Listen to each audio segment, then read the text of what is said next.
இந்த வர்ற அறிஞர்கள் புலவர்கள் கிட்ட எல்லாம் இவங்க ஒரு டீல் பேச ஆரம்பிச்சாங்க. என்னன்னா, உங்களை உள்ளுக்குள்ள அனுமதிக்கணும் அப்படின்னா உங்களுக்கு கிடைக்கிற சன்மானத்துல சரிபாதியை எங்களுக்கு தந்துடணும் அப்படின்னு கண்டிஷன் போட ஆரம்பிச்சாங்க.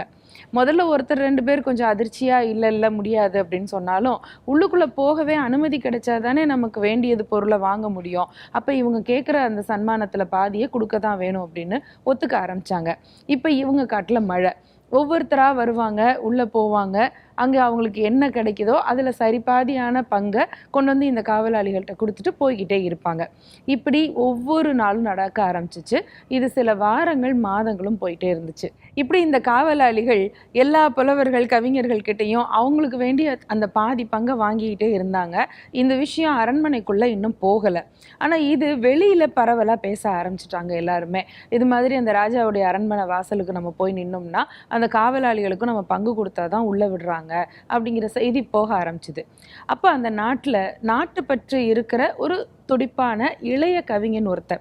இவனுக்கு இது ரொம்ப உறுத்தலா இருந்துச்சு. நம்ம நாட்டை பத்தி வெளியில எல்லாம் தப்பா பேசுறாங்களே, இதை நம்ம எப்படியாவது சரி செய்யணும் அப்படின்னு முடிவு பண்ணவன் அவன் வெளியூர்ல இருந்து வந்த மாதிரி அந்த காவலாளிகள்கிட்ட வந்து நின்றுட்டு, நான் ராஜாவை பார்க்கணும், நான் ஒரு கவிஞன், நான் கவிதை சொல்லி ராஜா கிட்ட சன்மானம் வாங்கணும் அப்படின்னு அனுமதி கேட்குறான்.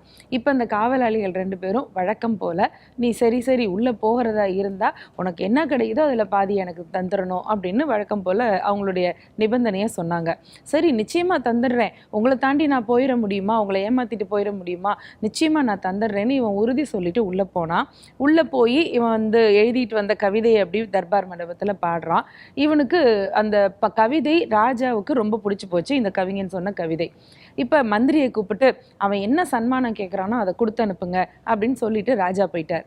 இப்ப மந்திரி கிட்ட இந்த இளைய கவிஞன் சொன்னா, மந்திரி எனக்கு நீங்க பெரிய பொன் வைரம் தங்கம் இதெல்லாம் தர தேவையெல்லாம் இல்லை, எனக்கு ஒன்னே ஒண்ணுதான் வேணும் அப்படின்னு. என்ன வேணும்? 200 கசையடி வேணும் அப்படின்னா. என்னடா எல்லாரும் வந்தவங்கெல்லாம் என்னென்னமோ பரிசு கேட்குறாங்க, நீ மட்டும் 200 கசையடி கேட்குற அப்படின்னு. இல்லை நீங்கள் கொடுங்களேன் அப்படின்னு அதை வாங்கிட்டு, சரி நான் உனக்கு தர்றேன், எப்போ எங்கே வச்சு அடிக்கணும் சொல்லு அப்படின்ட்டாரு மந்திரி. இங்கே வாங்க அப்படின்னு கூட்டிட்டு வந்து அரண்மனை வாசல்ல இருக்கிற 2 பேருக்கும் இவருக்கு பாதி அவருக்கு பாதியாக கொடுத்துருங்க, பிறகு அதில் மீதியை நான் எடுத்துக்கிறேன் அப்படின்னு சொல்லி நிற்க, கசையடி கொடுக்குற அந்த வீரர்கள் வந்து 2 வீரர்களையும் பதம் பார்க்க 2 பேரும் வலி தாங்க முடியாம கதறிட்டு காலில் விழுந்தாங்க. அப்பதான் மந்திரி கிட்ட இந்த கவிஞன் சொன்னான், வர்ற ஒவ்வொரு புலவருடைய திறமையையும் மதிச்சு ராஜா பரிசு கொடுக்குறாரு, ஆனா அதுல பாதியை இவங்க கொள்ளையடிச்சுக்கிட்டு நம்ம நாட்டுக்கு கெட்ட பேரை உருவாக்கிட்டு இருந்தாங்க, அதுக்கு அவங்களுக்கு பாடம் புகட்டுறதுக்காகத்தான் இது மாதிரி நான் கேட்டேன், இனிமே இவங்க 2 பேர் திருந்தி வாழ்வாங்க இல்லையா அப்படின்னு அந்த கவிஞன் சொன்னான்.